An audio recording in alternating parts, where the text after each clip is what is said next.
بسم اللہ الرحمن الرحیم الحمد للہ رب العالمین والصلاة والسلام علی اشرف الانبیاء و سید المرسلین اما بعد رب اشرح لی صدری ویسر لی امری واحلل عقدۃ من لسانی یفقہوا قولی ربنا زدنا علما اللہم فقہنا فی الدین۔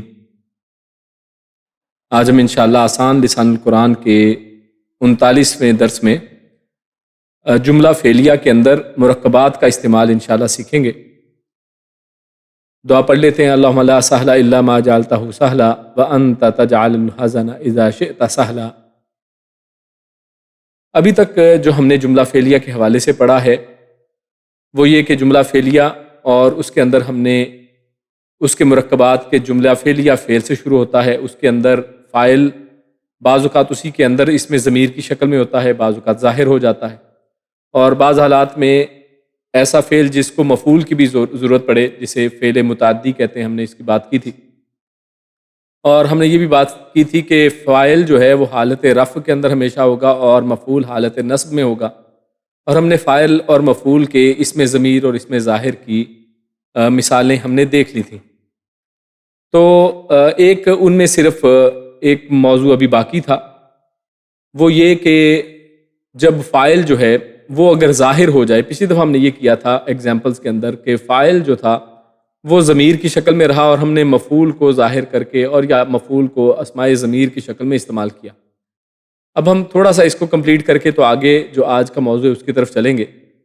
تو ہمارے سامنے ایک جملہ لکھا ہے ناصر زیدن، جس کا مطلب آپ اب جانتے ہیں کہ ناصر یعنی اس نے مدد کی، اور زیدن یہ حالت نصب بتا رہی ہے کہ زید کی مدد کی گئی ہے، یعنی اس نے زید کی مدد کی، یعنی زید نے مدد نہیں کی ہے بلکہ زید کی مدد کی گئی ہے۔ یہ آبجیکٹ ہے اور سبجیکٹ یعنی فاعل جو ہے وہ ناصرہ ہے، اسی کے اندر موجود ہے، یعنی اس نے مدد کی زید کی۔ ناصر زیدن، اس نے زید کی مدد کی۔ اور اگر ہم یہ کہیں کہ زید نے اس کی مدد کی، یعنی کیا ہم نے اصل میں اب بدلا ہے کہ جو مدد کرنے والا یعنی فاعل جو سبجیکٹ ہے وہ ہم نے ظاہر کر دیا ہے، اور مفعول وہ جو ہے وہ اصل میں ضمیر کی شکل میں رہا۔ تو اگر ایسا جملہ آ جائے تو ہم کیا کریں گے؟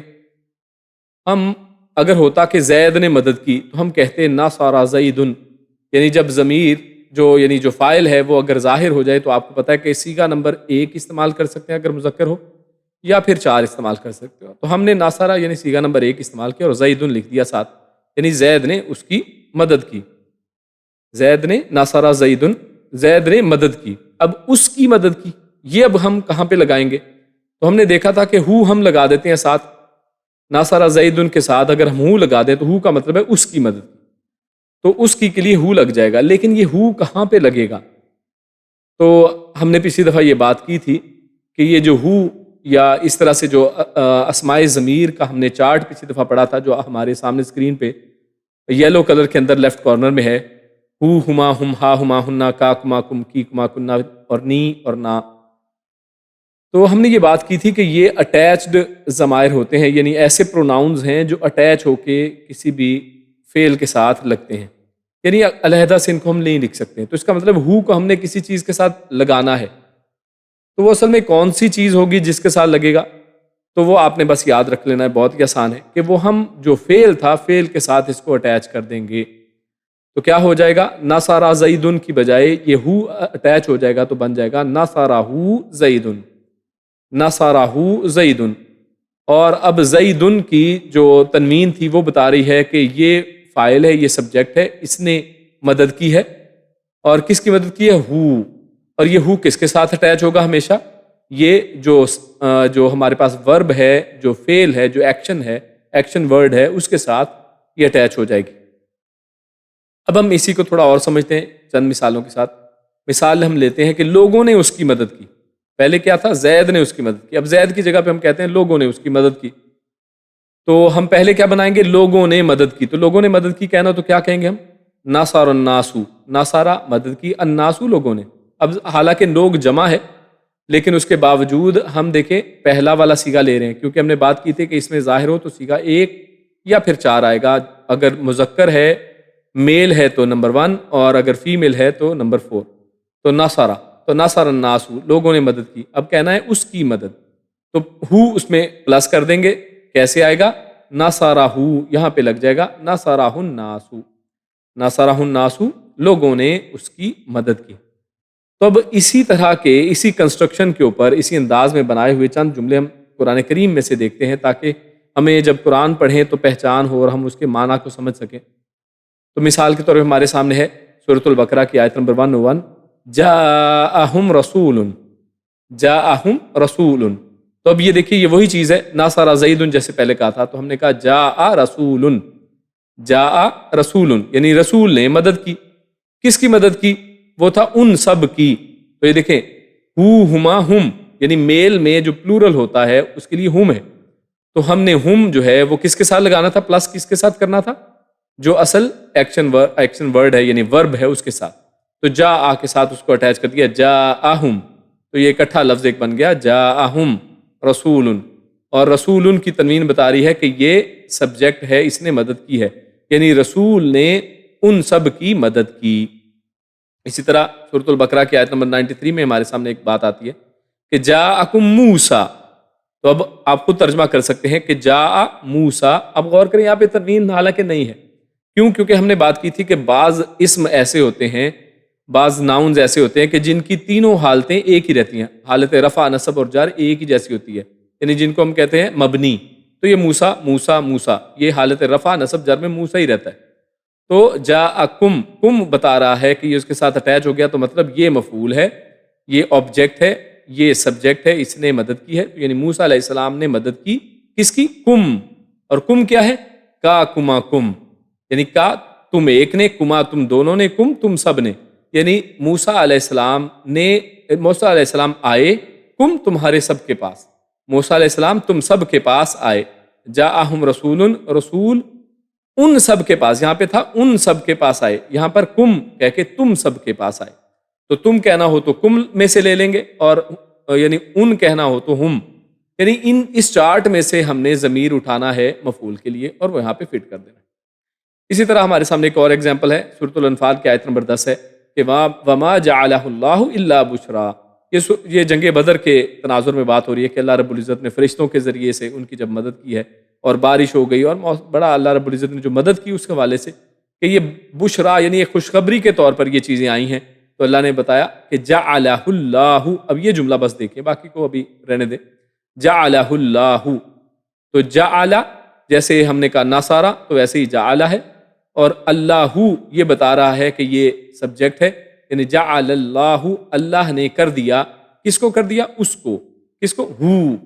ہو یہاں پہ لگ گیا، یہ دیکھیں پہلا ہو یہ اس کے ساتھ اٹیچ ہو گیا، جعلہ اللہ، یعنی ان چیزوں کو، یعنی یہی فرشتوں کو، فرشتوں کے آنے کو یا بارش کو یا جو بھی مدد کے طور پہ اللہ کی طرف سے چیزیں آئیں، تو اس کو اللہ نے کر دیا، جعلہ اللہ، اس کو اللہ نے کر دیا یا بنا دیا۔ اس طرح سورہ یوسف آیت نمبر 100، اس میں اللہ فرماتا ہے ھذا تأویل رؤیای من قبل قد جعلها ربی حقا۔ تو یوسف علیہ السلام کے جو خواب تھا اس کی تعویل اور اس کا جب پتہ چل گیا کہ یہ کیا اصل میں اس کا مطلب تھا، تو یہ وہ آیت اصل میں اس ٹاپک کو بیان کر رہی ہے، اور یہاں پر اصل جو ہمارے ٹاپک سے ریلیٹڈ بات ہے وہ یہاں پہ ہے۔ اب یہاں پہ ایک نئی چیز ہے، وہ دیکھیں یہاں پہ کیا کہا جا رہا ہے، جعلہا، جعلہا کر دیا اس کو، یہ وہی چیز ہے، جعلہ کر دیا، یہاں پہ تھا ہو، یہاں پہ ہے ہا یعنی فیمیل، جعلہا اس کو کر دیا، یہ اس کو کیا کر دیا، یعنی اس سے مراد یہاں پر وہی خواب ہے، اس خواب کو کر دیا، کس نے کیا؟ اب کرنے والا دیکھیے، یہاں پر تو کیا تھا؟ جو کرنے والا یعنی فاعل تھا، رسول، موسیٰ، اللہ، زید، الناس، لیکن یہاں پر رب نہیں ہے بلکہ ربی، میرا رب۔ اب میرا رب یہ ایک مرکب ہے، یعنی میرا اور رب یہ دو چیزیں مل کر ایک چیز بنا رہی ہیں، تو انہی کو کہتے ہیں مرکب عربک کے اندر، اور ہم مرکبات پڑھ آئے ہیں، اور یہاں پر مرکب یہاں پر استعمال ہوا ہے، اور یہی اصل میں آج کا ہمارا ٹاپک ہے۔ اسی سے لے کے ہم آگے چلتے ہیں کہ بعض اوقات جملوں کے اندر، جملہ فعلیہ کے اندر یا جملوں کے اندر مرکبات بھی استعمال ہوتے ہیں، بطور فاعل یا بطور مفعول استعمال ہو جاتے ہیں، یا پھر بطور متعلق استعمال ہوتے ہیں۔ تو اللہ رب العزت یعنی میرے رب نے اس کو کر دیا، یعنی وہی جو خواب تھا اس کو حق کر دیا، اس کو سچا کر دکھایا، جعلہا ربی حقا، تو ربی میرا رب، تو یہی اصل میں ہمارا آج کا ٹاپک ہے کہ جملہ فعلیہ میں مرکبات کو ہم کیسے استعمال کر سکتے ہیں۔ تو آپ جانتے ہیں کہ مختلف طرح کے مرکبات ہم نے پڑھے تھے۔ مرکب اشاری ہم نے پڑھا، مرکب توصیفی، اسی طرح مرکب اضافی اور مرکب جاری ہم نے پڑھے تھے۔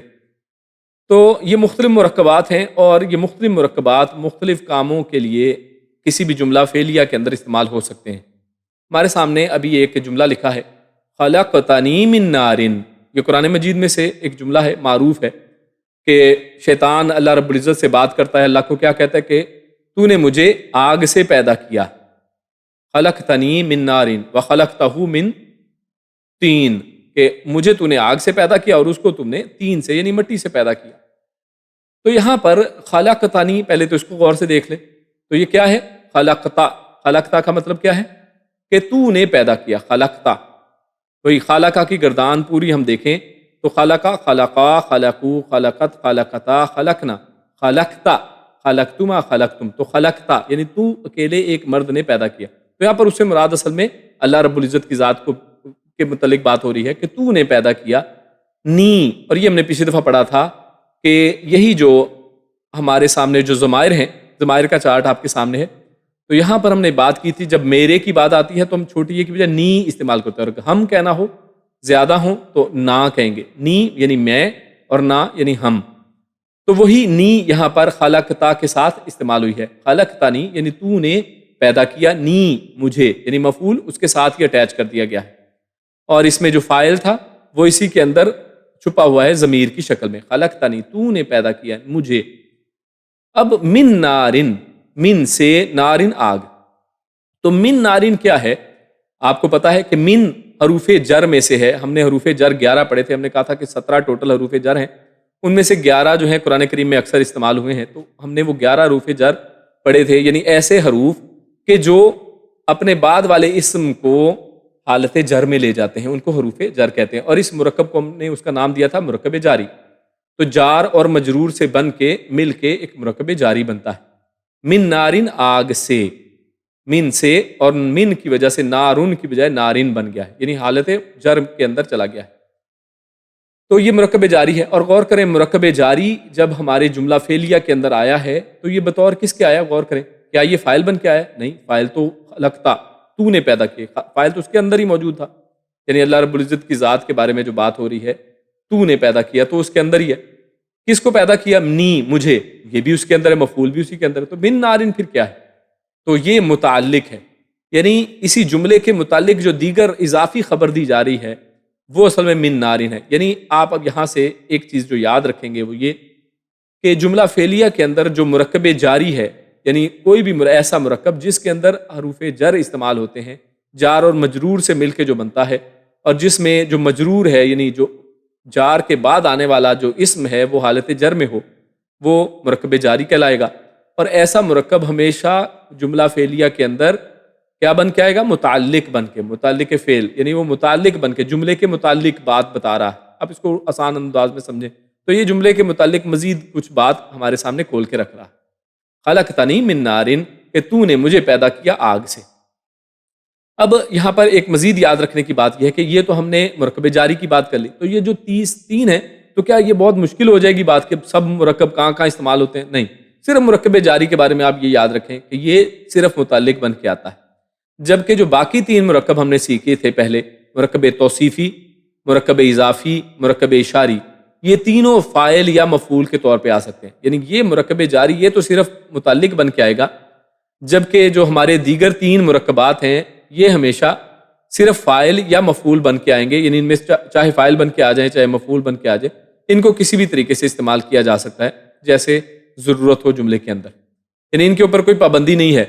جبکہ مرکب جاری کے اندر پابندی ہے، یہ کبھی بھی آپ کو نہ فاعل بن کے ملے گا نہ ہی مفعول کی شکل میں ملے گا، صرف متعلق کے طور پہ آئے گا۔ اور مرکب توصیفی، مرکب اضافی، مرکب اشاری یہ فاعل یا مفعول کے طور پہ آئیں گے۔ اب جن لوگوں کو اگر نئے ہیں یا ابھی بھول گیا ہے تو ہم ایک تھوڑی سی اس کی ریویژن بھی یہیں پہ کر لیتے ہیں۔ تو مرکب اشاری کون سا مرکب ہے؟ یعنی جس میں ہم اشارہ کرتے ہیں کسی چیز کی طرف، یعنی یہ اشارہ اور مشار الیہ، یعنی اشارہ اور جس کی طرف اشارہ کیا جا رہا ہوتا ہے ان دونوں کے ملنے سے بنتا ہے مرکب اشاری۔ اور مشار لہ میں ہر طرح ان دونوں میں اشارے اور مشار لہ میں مطابقت ہوتی ہے، یعنی دونوں ایک ہی جیسے ہوتے ہیں. یعنی اگر یہ واحد ہوگا تو اگر اشارہ واحد ہے مشار لہ بھی واحد ہے، اگر یہ جمع ہے تو یہ بھی جمع ہے، اگر یہ مذکر ہے تو یہ بھی مذکر ہے، اگر یہ مؤنث ہے یہ بھی مؤنث ہے. اور اسی طرح اگر یہ حالت رفع کے اندر ہے تو یہ بھی حالت رفع میں، اگر یہ حالت جر میں تو یہ بھی حالت جر میں. تو یہاں پر ہم نے بات کی ہے کہ یہ تینوں جو مرکبات ہیں یہ کیا بنیں گے، یا فاعل یا مفعول. اور فاعل کس حالت میں ہوتا ہے؟ اعرابی حالت اس کی کون سی ہوتی ہے؟ حالت رفع ہوتی ہے. اور مفعول کی اعرابی حالت کون سی ہوتی ہے؟ حالت نصب ہوتی ہے. یہ ہم پچھلی سلائیڈ میں بھی اور کئی پچھلے دنوں سے ہم یہی چیز بار بار پڑھ رہے ہیں، تو یہ آپ کو اب یاد ہونی چاہیے کہ فاعل حالت رفع کے اندر اور مفعول حالت نصب میں ہوتا ہے. تو اب ہم مرکب اشاری کو دیکھ لیتے ہیں کہ ھذا الولد. اب ھذا جو ہے یہ آپ کو پتا ہے کہ یہ تینوں اعرابی حالت میں ایک ہی جیسا رہتا ہے، ھذا ھذا ھذا، ٹھیک ہے. لیکن الولد یہ اس کی حالت رفع ہے، حالت نصب کیا ہے؟ الولدہ، اور حالت جر کیا ہوگی؟ الولدی. تو لیکن یہاں پر الولد ہے، تو مطلب یہ کون سی حالت ہے؟ حالت رفع ہے. مطلب یہ کہ ھذا الولد، یہ لڑکا. اس کا مطلب کیا ہے؟ یہ لڑکا. تو یہ جو کنسٹرکشن ہے، یہ جو مرکب اشاری ہے، یہ کیا بن کے آ سکتا ہے؟ یہ فاعل بن کے آ سکتا ہے. یا اگر فاعل بنانا ہو تو ہم کیا کریں گے؟ ھذا تو سیم رہے گا، تو اس لیے ہمیشہ ہم نے جب بھی تبدیلی کرنی ہے تو مشار الیہ کے اندر کرنی ہے. یہ لڑکا، تو لڑکے کے اندر ہم نے تبدیلی کی، الولد اس کو کر دیا، یعنی اس کو حالت رفع میں رکھا، تو اب یہ فاعل بن کے آ سکتا ہے. اسی طرح اگر ہم اس کو کر دیں ھذا الولدہ، تو اب یہ کیا بن گیا ہے؟ حالت نصب کے اندر الولدہ آ گیا ہے، اور لہٰذا یہ اب مفعول بن کے آ سکتا ہے. تو ہم کسی بھی جملے میں اس کو مفعول کے طور پہ استعمال کر سکتے ہیں. فاعل کے طور پہ کرنا ہو تو اس کی ہم یہ والی کنسٹرکشن لے لیں گے، ھذا الولد، اور مفعول بنا تو ھذا الولدہ. اسی طرح مرکب توصیفی. مرکب توصیفی کیا ہوتا ہے؟ جس میں ایک جو اسم ہے دوسرے اسم کی صفت بیان کرتا ہے، اس کی کوالٹیز کو ابھارتا ہے، کوالٹی کے بارے میں اشارہ کرتا ہے. تو موصوف پلس صفت جو ہے، اس سے مرکب توصیفی بنتا ہے. اس میں ایک موصوف ہوتا ہے اور ایک اس کی صفت ہوتی ہے. موصوف جس کی صفت بیان کی جا رہی ہوتی ہے، اور جو صفت خود سے ہے وہ صفت کہلاتی ہے. تو ان دونوں کو جمع کرنے سے مرکب بن جاتا ہے مرکب توصیفی. تو یہاں پر بھی بڑا سمپل رول ہم نے پڑھا تھا کہ صفت اور موصوف ایک دوسرے کی مطابقت کرتے ہیں، ایک دوسرے کو فالو کرتے ہیں، لیکن خصوصاً صفت جو ہے وہ موصوف کی مطابقت کرتی ہے. یعنی صفت کو ہم موصوف کے مطابق بناتے ہیں. ٹھیک ہو گیا؟ جیسے ہم نے یہاں پہ بات کی کہ کیا کہ مشار الیہ جو ہے وہ اصل چیز ہے. ھذا کیونکہ وہ تو ویسے ہی ایک جیسا رہنا ہے، چاہے ھذا ہو، ھذانی ہو، یعنی اس کی جمع ہو، سنگولر پلورل کچھ بھی ہو، لیکن وہ اس کی شکل ایک ہی جیسی رہے گی. لیکن یہاں پر ہم نے بات کی تھی کہ یہاں پہ بدل جائے گی شکل اس کی مشار الیہ میں. ہاں، ھذا کے اندر بھی جب اس کی جو کہہ لیں کہ مثنیٰ آتا ہے تو مثنیٰ میں ھذانی ھذینی وہاں پہ تھوڑی تبدیلی آ جاتی ہے، لیکن ہم اس میں کمپلیکس میں نہیں پڑھتے، ہم اس کو آسان رکھتے ہیں. تو مطلب یہ ہے کہ یہاں پر مشار الیہ یہ اصل چیز ہے، اس لیے میں نے اس کو گرین کیا کہ اس کو دیکھ کے ہم فاعل کا تعین کریں گے یا مفعول کا تعین کریں گے، اس کے اندر تبدیلی لا کے. اور مرکب توصیفی کے اندر صفت موصوف کی مطابقت کرتی ہے، یعنی صفت جو ہے وہ موصوف کے پیچھے پیچھے چلتی ہے. تو الولد یہ اصل ہے، اس کو ہم نے دیکھنا ہے الولد. اور غور کریں الولد حالت رفع کے اندر ہے، اور لہٰذا ہم نے جو اس کی صفت بیان کریں وہ کیا ہے؟ الطویل، لمبا. الولد کا مطلب لڑکا، الطویل مطلب لمبا، یعنی لمبا، لڑکا لمبا ہے، ہم یہ کہنا چاہتے ہیں. تو کیا کہا؟ الولد الطویل. تو الولد الطویل دونوں میں ال لگا ہوا ہے، یعنی دونوں ایک دوسرے کی مطابقت کر رہے ہیں، ایک دوسرے کو فالو کر رہے ہیں، ایک جیسے ہیں. یہاں پہ الولد کا الطویل کہا. اگر ہم کہیں الولد الطویلہ، اس کو بھی یہ طویلہ کہنا پڑا. دونوں میں الف لام ہے، دونوں میں الف لام ہے. یہاں پہ الولدہ حالت رفع ہے، نصب ہے، اور الطویلہ حالت نصب ہے. تو دونوں ایک دوسرے کو فالو کر رہے ہیں. اگر ہم الولد الطویل کہیں تو یہ فاعل بن کے آ سکتا ہے. کیوں؟ کیونکہ حالت رفع کے اندر ہے. اور الولد الطویلہ کیونکہ حالت نصب آ گئی تو لہٰذا یہ اب مفعول بن کے آ سکتے ہیں. مرکب اضافی، اس کو بھی مختصراً دیکھ لیتے ہیں. مرکب اضافی کس کو کہتے ہیں؟ ایسا مرکب جس میں یعنی کوئی ایک اسم کی دوسرے اسم سے نسبت ظاہر کی جاتی ہے. اضافت کہتے ہیں نسبت کو، یعنی اس کا تعلق، اس کی نسبت. انگلش میں جیسے آف ہم کہتے ہیں کہ بک آف کیمسٹری، جیسے مثال کے طور پہ کہنا چاہیں تو آف جو ہے یہ اس کی نسبت بتا رہا ہے، کسی دوسرے کے ساتھ تعلق بتا رہا ہے.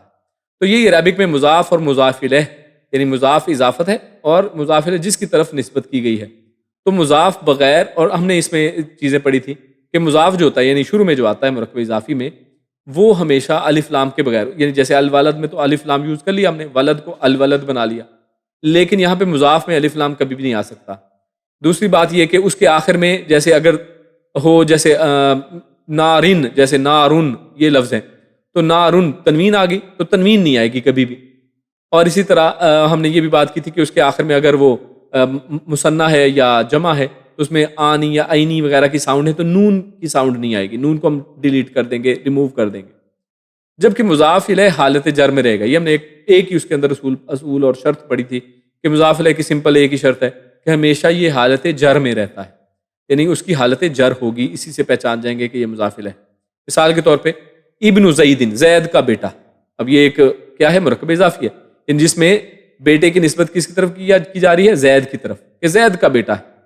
ابن آدم، آدم علیہ السلام کا بیٹا. ٹھیک ہے، تو اس طرح سے ہم بات کرتے ہیں اور نسبت ایک چیز کو دوسرے سے دیتے ہیں. تو ابن زیدن، زید کا بیٹا. اب یہاں پہ زید کو نہیں ہم دیکھیں گے کہ وہ فاعل ہے یا نہیں ہے، بلکہ اصل میں ابن کو دیکھنا ہے، ابنو. تو یہاں پہ یہ بتا رہا ہے کہ یہ فاعل والی حالت ہے، حالت رفع ہے. اور زید یہ تو آپ کو پتا ہے کہ مضاف الیہ ہمیشہ ہوتا ہی حالت جر میں ہے، تو اس لیے اس کو ہم دیکھیں گے نہیں، یہ ہمیشہ حالت جر میں رہے گا. اور اگر ہم اسی کی حالت جو ہے نصب بنانا چاہیں، مفعول کے طور پہ مفعول بنانا چاہیں، اس کو آبجیکٹ بنانا چاہیں، تو ابنو کو ابنا کر دیں گے، اور زیدن کی بجائے یعنی زیدن زیدین ہی رہے گا. اس کے اندر کوئی تبدیلی واقع نہیں ہوگی کیونکہ یہ ہمیشہ حالت جر میں رہنا ہے، یہ اس کی شرط ہے. تو ابن زیدن اس کا بیٹا، ابن زیدن اس کا بیٹا، مطلب میں کوئی تبدیلی نہیں آئی. لیکن یہ والا جو کنسٹرکشن مرکب اضافی کی ہے، یہ جو مرکب ہے یہ کہاں پہ استعمال ہوگا؟ ایز اے فاعل. اور یہ کہاں پہ استعمال ہو سکتا ہے؟ ایز اے مفعول استعمال ہو سکتا ہے. اس کی تھوڑی سی ایگزامپل دیکھ لیتے ہیں، جیسے مرکب اشاری. تو مرکب اشاری کی ہم ایگزامپل دیکھ لیتے ہیں کہ اس لڑکے نے میری مدد کی. اس لڑکے نے، اب لڑکے کی طرف کیا ہے؟ اشارہ ہے، یعنی یہ والا جو لڑکا ہے، اس لڑکا، اس کی طرف اشارہ کر کے بات کی جا رہی ہے. تو یہ کیا، کون ہے لڑکا؟ کیا کر رہا ہے؟ وہ مدد کر رہا ہے. یعنی یہ کون ہے؟ یہ اصل میں فاعل ہے، یہ سبجیکٹ ہے، یہ فاعل ہے، یہ اصل میں مدد کر رہا ہے. کس کی؟ میری مدد کر رہا ہے. مدد کرنے کی ریبک آپ کو آتی ہے ناصرہ. اور آپ کو پتا ہے کہ جب اسم یعنی فاعل جو ہے وہ ظاہر ہو جائے تو کیا کرتے ہیں؟ کنسٹرکٹ، یعنی پورے جو ہمارے پاس ناصرہ کی گردان ہے اس میں سے صیغہ نمبر 1 اگر وہ میل ہے وہ لیں گے، یا پھر صیغہ نمبر 4 لیں گے اگر وہ فیمیل ہے. تو یہاں پر ناصرہ ہم نے لے لیا اور میری مدد کی وجہ سے ہم نے نی اس کے ساتھ اٹیچ کر دیا. آپ کو پتا ہے کہ ہم نے شروع میں پہلی سلائیڈ میں دیکھا کہ ہم اٹیچ کر دیتے ہیں ضمیر کو. میری مدد، اس نے میری مدد کی، ناصرہ نی، اس نے میری مدد کی. لیکن اس کو ہم ظاہر کر رہے ہیں، یعنی اس لڑکا، اس لڑکے کے طور پہ، یعنی یہ فاعل ہے. تو اس لڑکے کی عربی کیا ہے؟ ہم نے پچھلی سلائیڈ میں دیکھا اس لڑکے کی عربی کیا ہے؟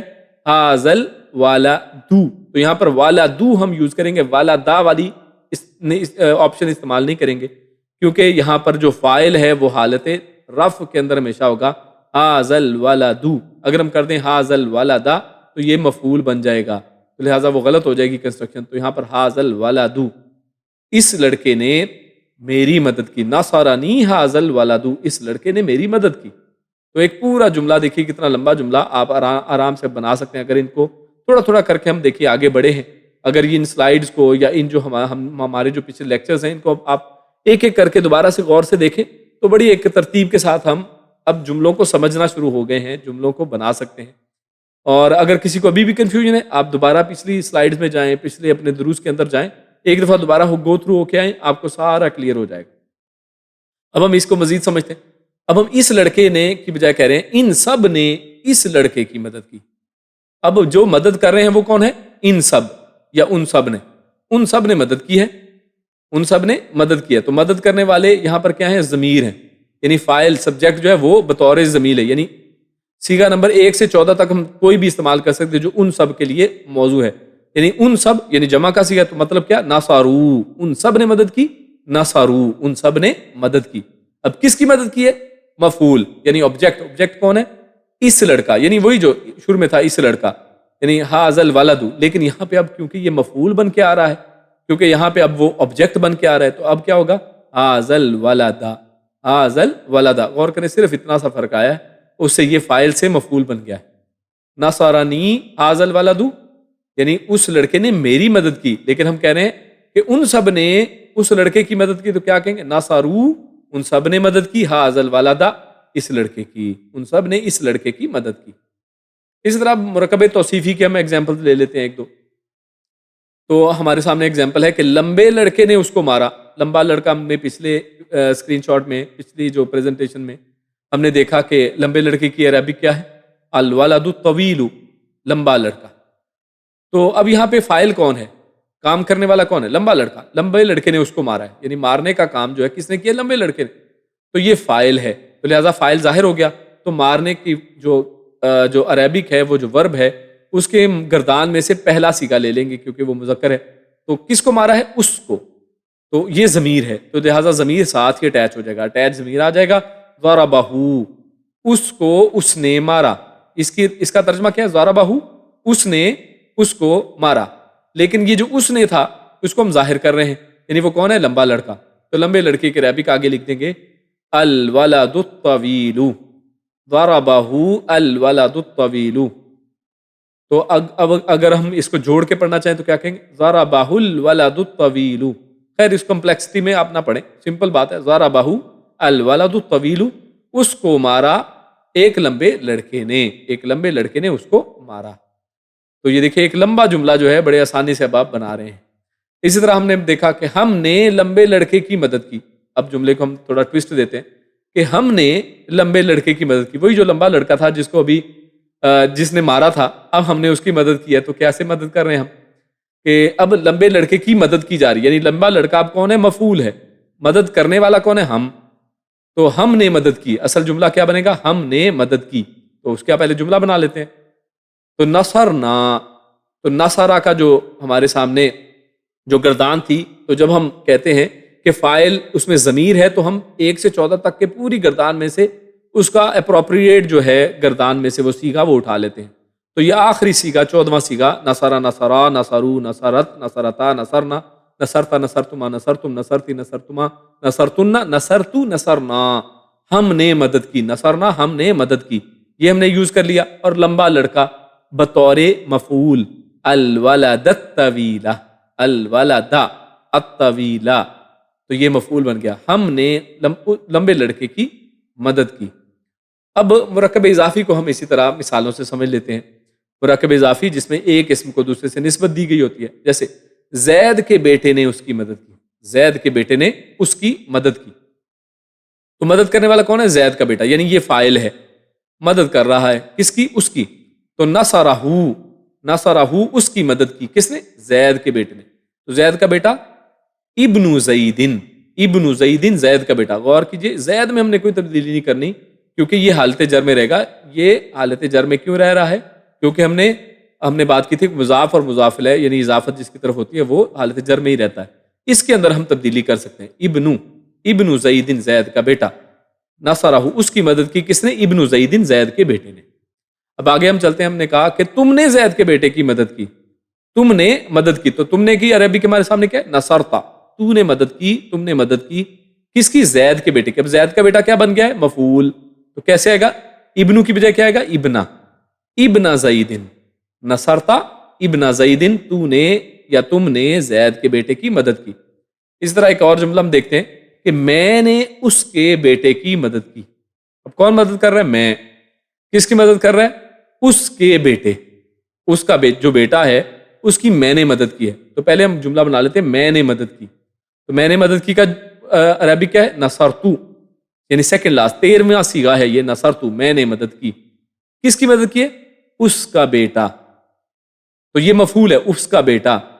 ابنا، یہ تو ہم نے پتا ہے بیٹا، اس کا۔ اب یہ ابنا کے ساتھ ہی ہم ہو لگا دیں گے، ابنہ، اس کا بیٹا ابنہ، یعنی اب مضاف اور مضاف الیہ اور مضاف الیہ یہاں پہ کیا ہے؟ اٹیچڈ ضمیر ہے، اس کا بیٹا ابنہ، میں نے اس کے بیٹے کی مدد کی، نصرت ابنہ۔ اس طرح میں نے اس کے دونوں بیٹوں کی مدد کی۔ اب یہاں پہ تھوڑا سا اس کو سمجھ لیجئے، دھیان سے دیکھیے کہ میں نے، بات وہی ہے، نصرت، میں نے مدد کی، لیکن کس کی؟ اس کے دونوں بیٹے، یعنی اس کے دونوں بیٹے۔ تو ایک بیٹے کی عربی کیا تھی؟ ابنو یا ابنا، اس کی حالت نصب ابنا تھی۔ تو اس کے دو بیٹوں کی عربی کیا ہے؟ اب غور کریں، ابنانی، ابنینی، ابنینی، یہ اس کے دو بیٹوں کی عربی ہے۔ ابنن کی جو عربی کیا ہوگی؟ ابنن کی ابنانی یا ابنینی۔ ابنانی اس کی حالت رفع ہے، ابنینی اس کی حالت نصب اور جر ہے۔ تو ہم نے یہاں پہ حالت نصب لینی ہے، تو ابنینی وہ ہم لگا دیں گے۔ سوری ابنئی نی، تو یہاں پہ ابنئی نی ہم نے نہیں لگایا. کیوں نہیں لگایا؟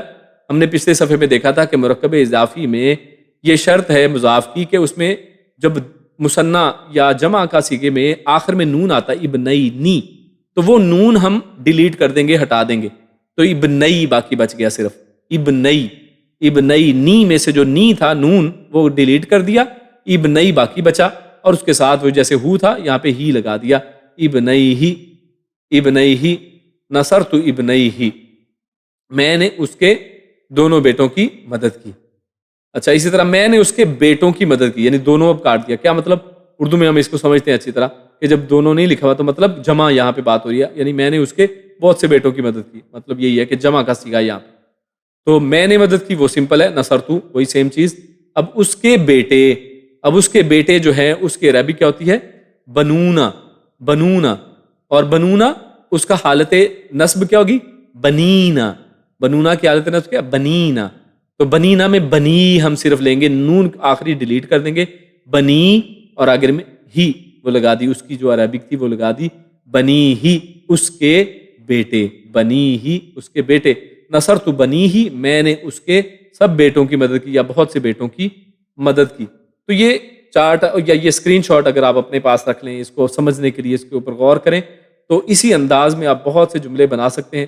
اور آپ کوشش کریں کہ اس کے اندر الفاظ کو بدلنے کی کوشش کریں، الولد کی بجائے کوئی اور جملہ استعمال کر لیں، زید استعمال کر لیں، کچھ اور کر لیں، اور طویل استعمال کر لیں. یہاں پر طویل ہے تو اس کو صغیر کر دیں، الولد ہے تو اس کو الاولاد کر لیں، جمع کر لیں، اور اسی طرح سے آپ اس میں جملے بہت سارے بنا سکتے ہیں. کوشش کریں اس کے اوپر کوئی بھی زبان جو سیکھنا ہے جو ہے آپ کو پتہ ہے کہ اس کے اندر کوشش چاہیے. اور ہم نے شروع میں اسی لیے دعا پڑھی تھی کہ اللہم لا سہل الا ما جعلتہ سہلا، کہ اللہ رب العزت چیزوں کو آسان کرنے والے ہیں. لیکن اس کے ساتھ ساتھ ہم شروع میں بات کرتے ہوتے تھے کہ اللہ رب العزت نے جو علم سکھایا وہ کس طرح سکھایا ہے؟ علم بالقلم، اللہ نے قلم کے ذریعے سے علم کو سکھایا. تو لہٰذا کسی بھی زبان کو سیکھنے کے لیے آپ کوشش کیا کریں، قلم کاغذ اپنے پاس رکھیں اور چیزوں کو لکھا کریں اور ان کو نوٹ کریں اور اس کے مطابق پریکٹس کرنے کی کوشش کریں تاکہ یہ چیزیں آپ کے لیے آسان ہو جائیں. انشاءاللہ اس سے اگلے درس میں ہم اگلی اور ایڈوانس چیزوں کو انشاءاللہ پڑھیں گے. اللہ رب العزت سے دعا ہے کہ اللہ رب العزت ہمارا یہاں پر بیٹھنا سننا قبول فرمائے. جزاکم اللہ خیرم وبارک اللہ فیکم. السلام علیکم ورحمۃ اللہ وبرکاتہ.